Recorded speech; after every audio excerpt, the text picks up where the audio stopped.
clearly not everybody can win, right? There are a lot of people who want to make games. And if you look at the Steam numbers, a lot of games actually don't make it.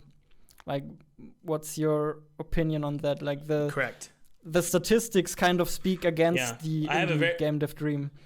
Yeah. So 2 things there. First one. Recently, Jonas Tyroller interviewed Thomas Brush, both well-known indie game dev YouTube content creators, or I.G.D.Y.C.C for short, and they discussed if the indie game dev dream is real.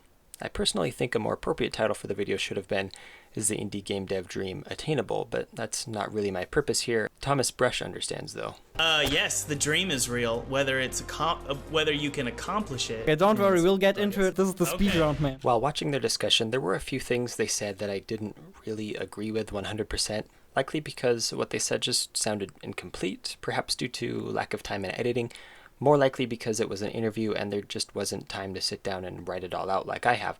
So this isn't so much a rebuttal as it is me adding to some of the things they've said. I'm not trying to discount either Jonas or Thomas. Most everything they said is true. Some of it just sounded kind of weird, but overall the video was great. I recommend you watch it for sure. I'll try to include a link somewhere. The main issue I have comes when they spoke about the role of luck in the indie game industry. In particular, this bit right here. Ginormous component, but the luck is not where people think it is. Like, the luck is in who were you born at, like who were your parents, what did you grow up learning. That's where the real luck is, and then after that it's not as much luck as people think. Luck can be defined as positive circumstances that are out of your control. So they are correct because many of the skills we have, environment we live in, or our upbringing are all things that fall under that definition. However, they are wrong about how most of the luck that may be needed for our success is just in these categories. There are definitely luck-based things in the indie game market, and Thomas even mentions them. Okay, we just clarified what it is, which is it's entrepreneurship and putting yourself out there and being willing to jump off of a cliff and hope that your parachute opens. It's kind of like people who love skydiving and are willing to take that risk. Spending a year to 3 years making projects or one project and hoping that it sells.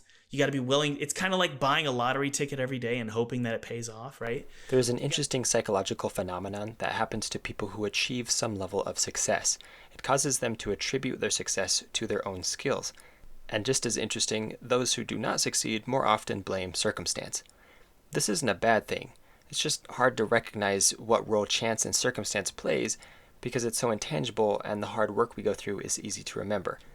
I feel like both Jonas and Thomas know this because they talk a bit about survivorship bias. People who succeed in a certain field are also the ones who think it's a lot easier than it feels for others, right? Which is basically the same thing. I think they are both great guys and reliable sources for good information, so I'm not accusing them of survivorship bias or anything like that, but rather perhaps they neglected to talk about what role luck plays in the indie market because they are trying to give helpful advice.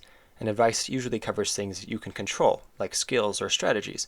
So why talk about things you can't control? So when it comes to the indie game market, many of the circumstances that might be out of your control could be, but are not limited to, platform algorithms, demand for certain game genres, being in the right place at the right time to meet the right people, political and economic climate, competition, weather, health, technology, and who knows what else, because it's really kind of hard to keep track of the things that are out of your control. You got to be a person who's willing to take risks.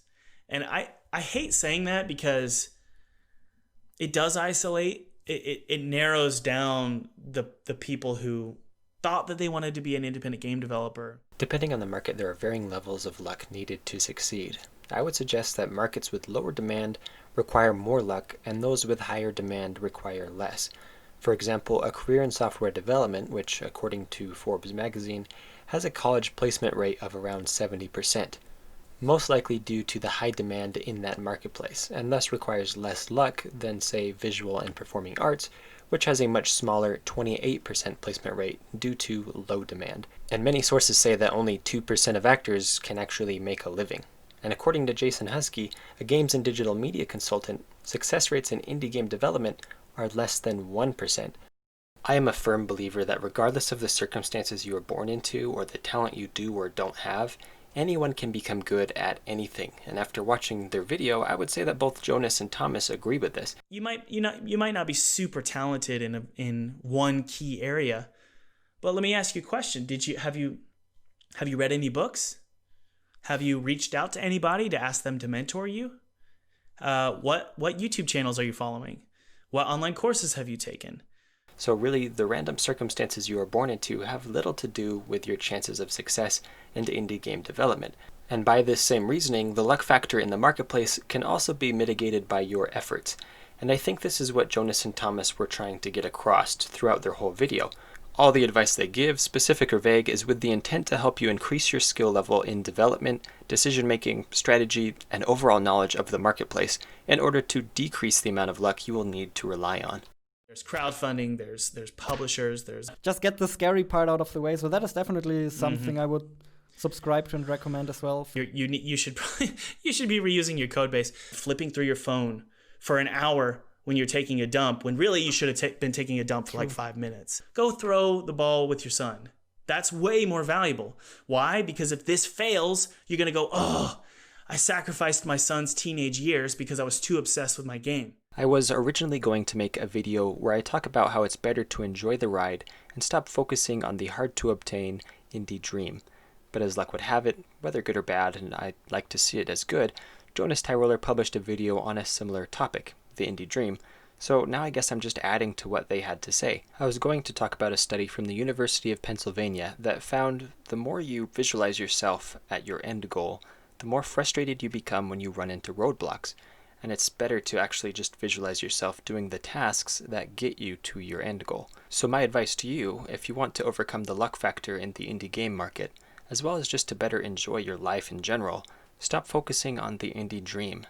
Sure, that can be your end goal, but focus instead on your games, marketing them, being part of this great community. Change your thought process from, I'm going to make the next Minecraft and become rich and famous, to I'm going to make a game that I enjoy playing, and I'm sure others will too, to keep learning, especially from people who already are in the market, and I'm going to be the best person I can be. Change your perspective from one day I will be living the dream to I'm living the dream now. Follow that inner voice that guides you to making good decisions. You will enjoy game development and everything that comes with it, and regardless of success, you will be successful, no matter how much luck might be involved. There's a ton of solutions to your problem other than just saying, well, it's just luck, so I'm not going to even try. There's a ton of other things that you can do besides just hope for the best. Thank you so much for watching. Again, I'm not trying to make enemies here, just trying to add to the conversation. So what do you think? How big a role does luck play in the success of indie games? Thanks again, and have a beautiful day.